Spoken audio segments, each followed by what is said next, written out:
Welcome back to another edition of the Pagcast. I'm your host, Michael Pagani, joined alongside 93rd ranked prospect for this year's NHL 2020 entry draft, Artem Shlaine. Artem, welcome to the Pagcast. Thank you again for coming on.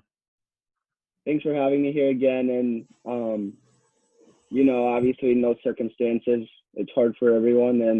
And there's obviously time where you can find something to do. And I think that's the time for me, like give an interview or something.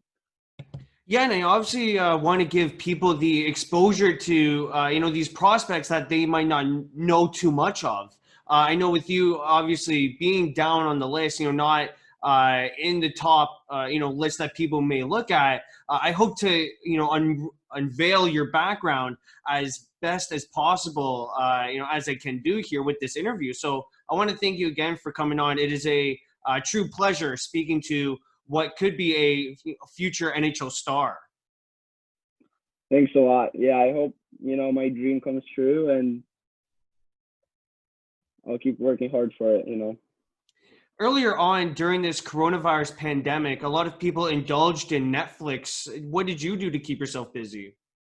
At first when everything got kind of shut down, I didn't believe at first that that's what we're gonna have to go through and quarantine for so much and stay in our houses and kind of stop, skating, working out for at least 2 weeks because of that. Minnesota was pretty strict about it, and our school got shut down around March 15th. So I stopped skating, and there's no access to the gym or anything. So first week I just took it off, didn't work out, did nothing around the house, just enjoyed the time with my family. And then, after a week or two, I realized, that's how it's going to be for some time. And you have to start working, and you have to start to prepare for next season. And I started doing home workouts and go outside and do stuff outside as much as I can. And obviously that time, time off, that quarantine time, some people say it's bad and there's it's a negative for them, but I don't think it's a negative because I had so much time to spend with my family and around my friends. Yeah, it was awesome. So that's obviously important, spending time with your family, because with you, you're quite busy hockey, and you don't get that, exclusive time to spend with your family. So during this whole coronavirus pandemic, the whole 3-4 month layoff that we had, it's good that you spent the majority of it, taking care of your body and as well as seeing your family. Right, for sure. It's been, there's a lot of, and there's been a big year for me at Shattuck. My senior year at Shattuck, it was kind of big season, and I was coming back to Shattuck was big for me because I was coming back to obviously finish the year with my peers and it's senior year now. It's exciting, but on the other side, I was coming back for that national championship that we lost my junior year, and I was coming back kind of for a second chance, and we had a great opportunity and a great team. It didn't go our way and all that thing got shut down, but I don't regret it. I don't regret coming back, and it was awesome. But after everything got shut down, like you said, taking care of your body and kind of rehabbing, I would say, was a big part for me. With the NHL returning, has that brought normalcy into your life? Obviously, summer hockey is kind of exciting because we never get that. We get some little games and tournaments around, but there's not there was never a year when NHL came back in the summer. So I guess it's a good thing for the fans and everyone around, and you can enjoy watching the games and staying kind of in that hockey routine, And obviously everything started as the NHL started, everything started opening up rinks and gyms and stuff like that. So I think we're going towards a good positive outcome. How big was the reopening of rinks for yourself? It was huge. Not being able to skate for 3 months and then stepping on the ice is huge for every player. But like I said, I don't see it as a negative that the rinks were closed because during the summer you have to take some time off. That's what I do. I take a month off in June off hockey. So I can spend time with my family and take care of my body, right? So I did that, but then, there was another month of July where you couldn't skate. So now I'm back skating and it's exciting. I'm ready for the season. Has your perception of the coronavirus changed since March when, the NHL shut down, NBA, and every junior league? Obviously, there's ups and downs of the virus. And when, like I said, when everything got shut down at first, I didn't really take it as serious as it probably was. And I don't think anyone took it as serious because we never had it in our lives, and it's the first time. And yeah, I still hung out with my friends for a little bit and didn't realize how dangerous it was. But then later, after a week, I realized that it's a big problem and it's a pandemic and it's gonna get just worse, if we don't care about ourselves and don't care about others. So, but now, I'm starting to realize that this thing is just one of the obstacles in our way, in every person's life. So we have to just deal with it and obviously take safety precautions. But our life is it's going. Nothing. I don't think we should change anything except social distancing, wearing a mask. But we should start playing hockey, start sports, and open everything up and just be safe. For sure. And, I think that this will only get better. Cases will be on the low if people start to realize the impact of the measures, why they are in place, why we are social distancing, why we are required to wear a mask or face covering inside public areas. And it's very important for people to adhere to those rules.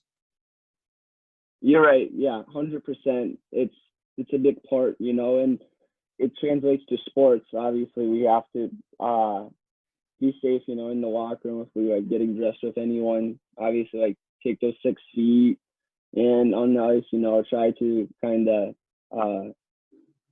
avoid things that we're doing, like spitting, drinking from the same bottle. Obviously, we should take those out, and I think it's a positive for everyone, because we shouldn't be doing it in the first place. Getting into your story a bit here, who was the biggest influence for you to start hockey?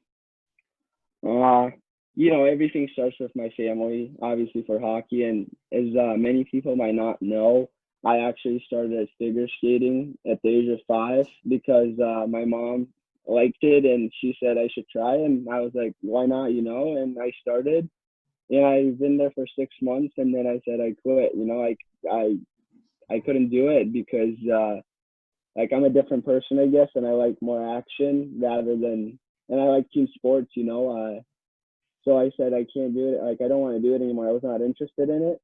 And then my dad said, let's try hockey because I like the ice. I like skating. It was not like my thing just to doing stuff without teammates or something like that, just depending on yourself, So my dad brought me into hockey. It was I was 6 years old, and he got me some skates, some pads, a stick, and I started skating, and I liked it a lot. And figure skating at the end, the story, as much as I didn't like it, I think it helped me a lot with my skating because kids were just getting on their skates, and I was already skating for 6 months. Obviously, it's different skates and a little bit of different environment, and you have to look at the puck and you have to stick handle and stuff like that. We're not a shoot, but that's a bonus to it. So I'm really grateful to my mom bringing me in figure skating at the first place, and to my dad to letting me get into hockey. So would you agree with the fact that with you starting figure skating at such an early age, you kind of had a leg up on everyone? Yeah, I guess I knew how to skate at least a little bit, and it was not new for me. So the stuff that I had to get used to is having a stick in my hands and seeing my teammates and stuff like that. But it doesn't mean that if you have a leg up, it doesn't mean you're gonna have that leg up because everyone grows up, and if you had a hard shot, some people catch up to you, and it's not anymore your big quality, So it's it's an up and down, and you have to keep working on everything to play at the next level. Growing up in Russia, did you get much exposure to to the NHL, which is North America's top league, or was it mainly the KHL, which is the Mhm. Russian top league? It's a little bit differently structured in Russia than in the U.S. So when you play youth hockey, your youth organization, and then the next organization is like juniors, and then the pros.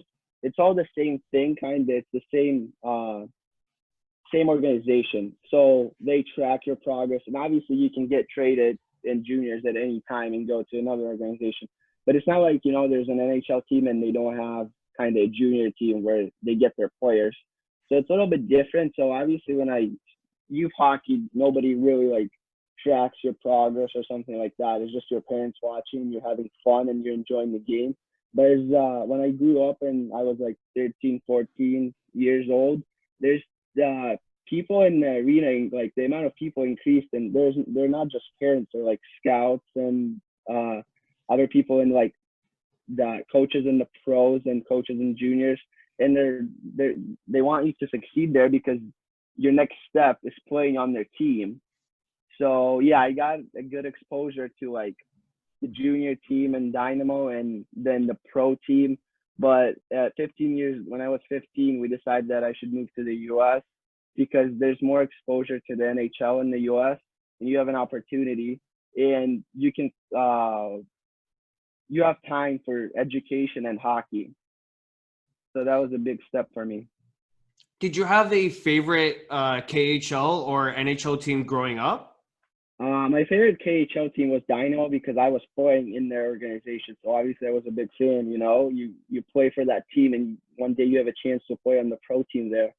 So yeah, it's a big thing, and that was my favorite team for sure in KHL.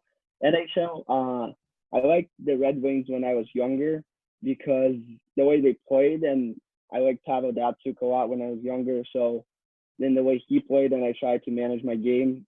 But then as I got older, I kind of looked at it differently, like at the style of play. And obviously, in 10 years, NHL changed a lot.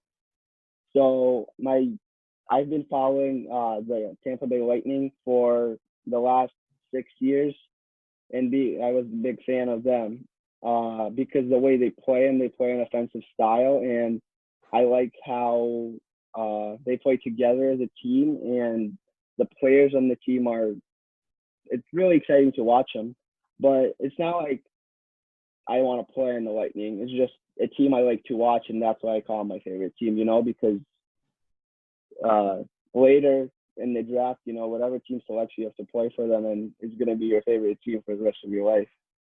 I gotta say, the Tampa Bay Lightning are definitely one of the more exciting teams to watch in the NHL because of their superstar power they have up front in their offense. Yeah, you're right. Point, Stamkos, Kucherov. You can keep going with the names.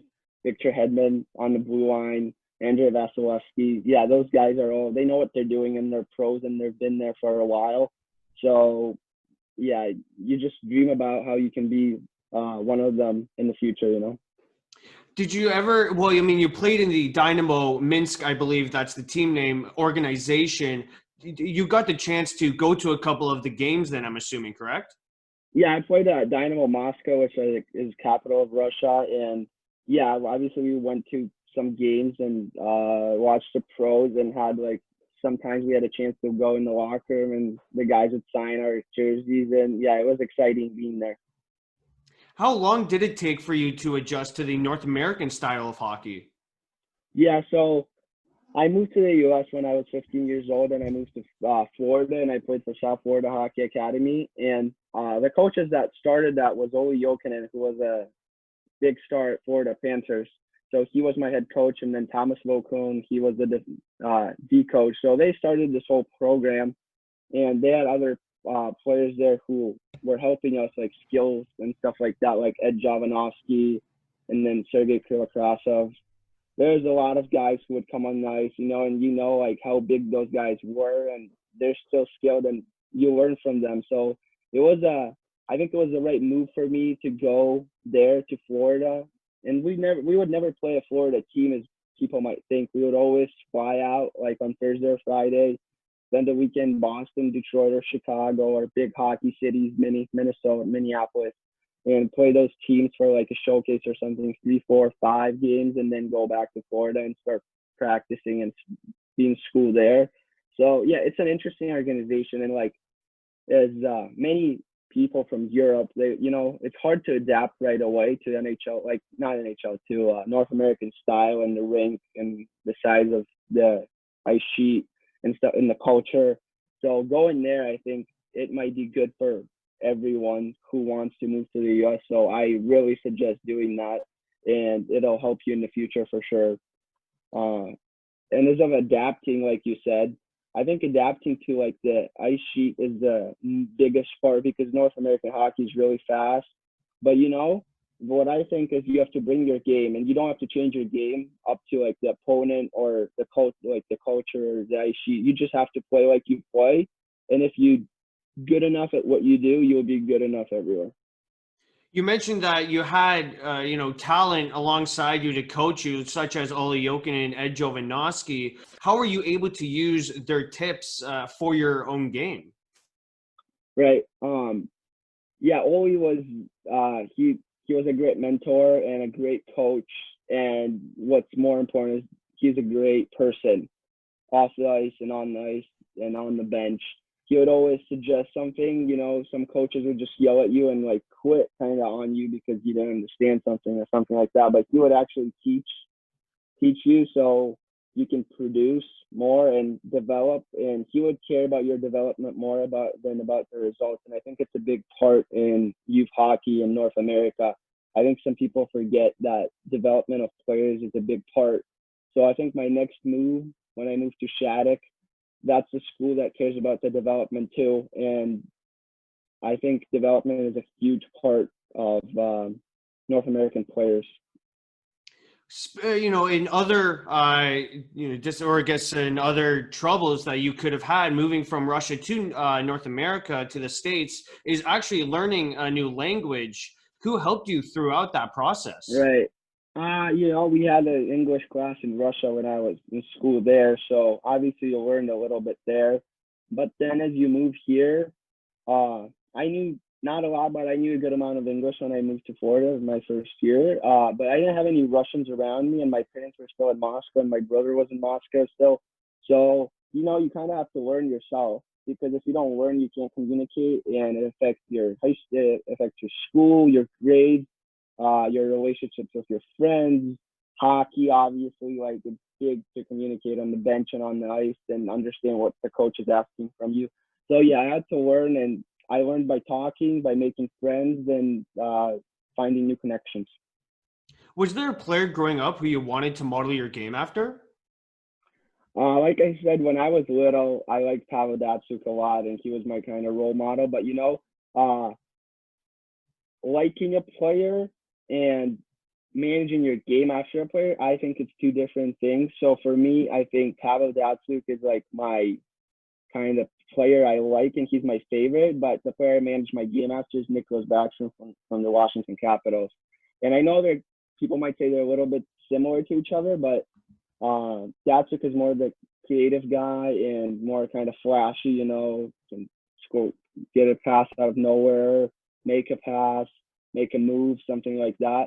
As Backstrom is not as flashy, and sometimes people forget about him because sometimes if like he is in kind of Alex Ovechkin's shadow, So I'm not the flashy guy on the ice, but and like Backstrom, I think you should do your job to be successful, and playing like 200 feet, be reliable in the D zone. It's big parts for me, and I find him best at his job. With Backstrom, he likes to dish the puck a lot. Would you agree with that? Would you say that dishing the puck is a part of your game? Well, obviously making plays is a big part for me, and I'm trying to be. I try to be creative and make plays. But obviously, when you have to shoot, you have to shoot. But when you have to make a pass, you have to make a pass, and that's how it is. Every kid dreams of being drafted to the NHL. What would it mean for you with all the hard work you've put in? When I just started playing hockey, like when every kid probably starts playing hockey, they have a dream. I heard a lot of kids having a dream like, I want to play in the Olympics. I want to win a gold medal. I want to play world championship. I want to win a Stanley Cup. My dream from day one when I started playing hockey was getting drafted, just getting drafted. And I didn't even see anything after that, like playing on the team or stuff like that. Obviously, you have to make your way through after you get drafted. But my dream was to get drafted, and it still is. And I hope I accomplish that. And whenever I do that, I'm going to set my new goal. What skills do you bring to the team that drafts you? I think it's not. I think on ice character is a big part for me, and on ice and off ice, and being loud on the bench and helping out teammates in different ways. Obviously, it comes with reliability, like I said, and making plays on the ice. But I think the big part is like my heart and my character that I bring to the team and to the players around me. And I think a big part is making other players better so they can make you better. So I really admire the fact of being, loud on the bench and being a good role model for other players. You tore up prep school hockey with 78 points in 46 games with Shattuck St. Mary's. What led to that success? My first year I moved to Shattuck to Minnesota. It was my first year. It was my junior year of high school. And I didn't know what team I'm going to make because we had tryouts 2 weeks before the season, and coach assigns you to a team. Like you can make the U16 team, and then I could have made the prep team or the U16 team, like I said. So yeah, I made the prep team, and there's obviously better guys on the ice than me, and there's nothing you can do about it because they have better skill. They might be a little bit older, faster, bigger, but it's part of hockey, At any level, there'll be guys who are better than you, who's faster, but you have to bring your game and show the coach and earn your spot on the lineup. So that's what I tried to do, and I figured it out my first year, and then second year coming back, I had a kind of a little dilemma of should I go back and play prep school hockey or should I go play juniors in the USHL, or should I maybe go to the OHL and play for Owen Sound, who drafted me. And yeah, it was kind of a dilemma, but me and my family and my advisor, we sat around and we picked that going back to prep school hockey is better because what I think makes you better and makes you play better is being confident and knowing that the coach trusts you and the teammates trust you and being kind of in your bubble, like I call it being your bubble, like playing your game. You don't have to be afraid to making mistakes. And I thought prep school hockey is what I need. And it's going to give me better exposure before the NHL draft. And, all those little things made up my decision by going back to Shattuck. And like you said, I never regret this. It was one of the better decisions I've made in my life. During the season, did you get a sense that the boys bought into the coaching system?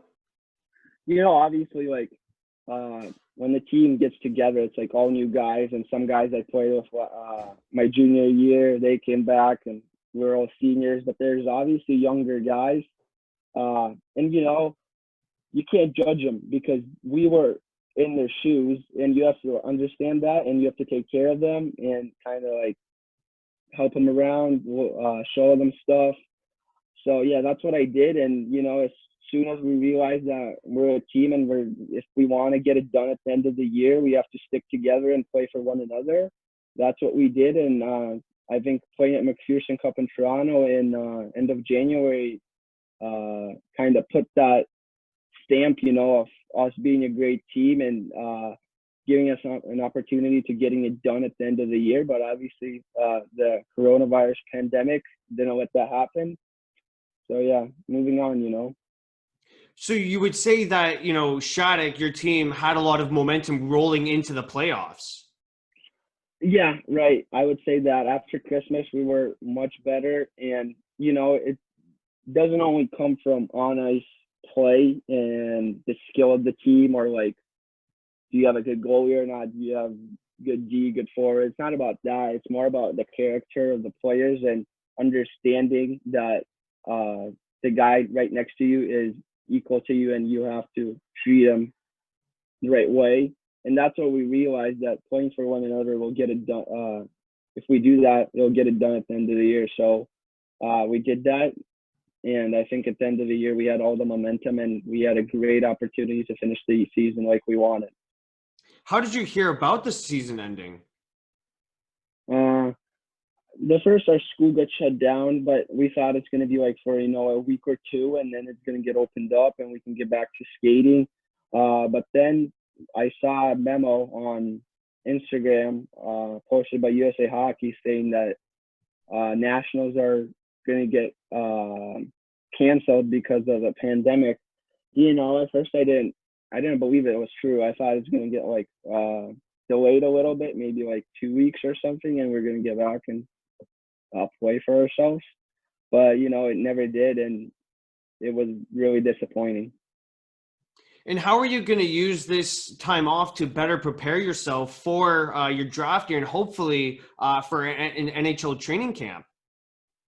The draft was supposed to be in June, and like I said, if the team has momentum, it means the players have momentum. And if you win, people get recognized. So I think I had all that momentum going into the June's draft and had kind of a good stock, if you can say that. But, it got delayed too, and now it's October 9, 10, I believe. But, nobody played hockey from the time that everything got shut down till now. And some leagues might start early, but I don't think it's going to change anything. And having this extra time to prepare yourself for the next year and just for the future and develop more was a big part for me. As I say, like my strength is not great, and I have to work on it. And for getting bigger and gaining weight, obviously for college hockey, it's a big part. And I was taking time for that and working out a lot and putting all my effort in to doing that. Shattuck has produced many stars. A couple notables are Sidney Crosby, Jonathan Taves, Zach Parise, and Nate McKinnon. Is that a standard that is set by those players? There's obviously, like I said, someone that is better, and that standard, for me, it's not a standard. It's like the guys who put the effort in and became great. It's not that they were superstars when they were born. It's all about the work you put in and your character, never quit. So those guys got in there, and Shattuck helped them a lot. Shattuck is, I think, the best program in North America to produce talent because, like I said, they care about development of the players more than results. Obviously, results matter a lot, but they develop Sidney Crosby and McKinnon and Taves and Parise, and obviously other guys who might now not be as famous as they are, but they also play in the NHL, and it's big names. It's like Kyle Okposo. You might not like recognize him as a star, but he's a player too, and he put all his effort in and put the work in, and Shattuck paid him back by making him an NHL player. How are you able to remain focused and not let the draft rankings get to your head in which it affects your play? Obviously, nobody's really talking about it before your draft year. So it all started by me picking where I should go before last year. Should I stay at Shattuck and should I go to the USHL and stuff like that? What will give me more exposure? But like I said, that year was about development too, and getting better and getting ready, because like everything I do is my goal is to play in the NHL. So I thought Shattuck is going to be that opportunity, and I went there and I never regretted it. And I think draft rankings, it's not, the only draft rankings that can get in your head and kind of affect you is like when you get drafted and where you get drafted, kind of. So that's important. Anything else, I don't take it as, I can get drafted there because that guy said something. I don't care about. You kind of just brush it off in a way. Right. Yeah. The only thing I care about is when someone's name appears on that board and says you got drafted. That's what means a lot for me. But anything else is kind of second thing that I, like you said, brush it off and just keep going. You mentioned that you are playing college hockey this year. You did commit with the University of Connecticut for their hockey program. What played into that decision? I think, as many people might not know, I was actually first committed to Boston University. Then I had to change my commitment to University of Connecticut. I don't want to get into detail why that happened or something like that, but why I chose University of Connecticut is because I realized that it's not about how good the academics are. For example, you can go to a great academic university and take the easiest classes, or you can go to the worst academic university or college and get into the hardest classes possible and it'll even it up. So it's not about that. And hockey, the history doesn't matter. What matters is how coaches and people care about you there, and do they trust you? Are you confident? So like at Shattuck, me coming back for my senior year meant a lot because the coaches trusted me, and I was confident playing there, and people around me trusted me, and I trusted them, and that's what makes a good team, and that what helps me helps others. So same thing here. Coaches trust me, and I'm confident in myself, and the guys around me are nice and they trust me, I trust them. So I think it's going to only benefit me, and that's what I chose University of Connecticut. And I'm excited for the season and excited to get things going here. Have you chosen a course that you will be studying at UConn? Yeah, now I'm undecided as of now, but I'm between sports management and business management because, after hockey's over, you might play for, have a 20-year career, 15 or 10 or even 5. But at the end, you have to get something for yourself, have a job or run something that you can profit from. And it doesn't just come from hockey. Obviously, I want to connect my future with hockey, even if being a player doesn't work out, or if the career is over, you have to do something. So probably connect myself to a hockey team, or being an advisor, being a coach, being a manager, So I think business or sports management will help me in the future, and that's why I'm deciding between those two. Why did you choose to go to the NCAA route over the Ontario Hockey League route? It's a big kind of question for everyone. What route should I take when I'm younger? Where should I go? Because you can go to CHL, like for me, to the OHL, to Owen Sound, or college route. And I think it's all about what you want to do and what's in your heart and how it's going to benefit you. So and everyone is different. I'm not saying that you should go to NCAA route or you should take the CHL route. Everyone's different, and whatever benefits you the most, you should take that route. So for me and my family and my advisor, we sat and talked about it, and we thought the NCAA route would benefit me more, so we took that path. You appeared in 6 games this past season in the USHL with the Muskokan Lumberjacks. How did that team help with your development? That was my plan in the beginning of the year, of playing some games with Muskegon and maybe helping them in the playoffs and helping them at the end of the season to get a run. But yeah, I appeared at 6 games, and it was a great opportunity for me to show all the people that are watching and to prove myself that I can play with bigger, stronger, faster guys. And when people say they think the USHL is so much better than prep hockey, I personally don't believe that, because all it is the guys are just bigger and faster and stronger. But you have to, like I said, you have to bring your game, and you have to stick to the way you play, and it'll make you benefit from it. So being in those games in the USHL helped me a lot to see kind of like what it is about, and can I play there, can I not? So I think it was good for me. One of the special tournaments that you had the opportunity to play in was the Hlinka Gretzky Cup. You did don the Russian jersey. How honorable is that for yourself? Well, for Hlinka, I played for United States because I'm dual citizenship, so I played there, and it was great seeing where you at compared to the best players in the world, and the best players kind of in your draft class, and seeing where you at and getting experience, obviously, of like national team hockey. So it was great for me because my first year I didn't make the team. After my first year in Florida, I went to the camp. I didn't make the team. I stopped the All-Star game, but didn't make the cut, and I was really disappointed. But I set a goal for myself to make the team next year. So I came in ready and proved myself that I can do that, and kind of met my goal.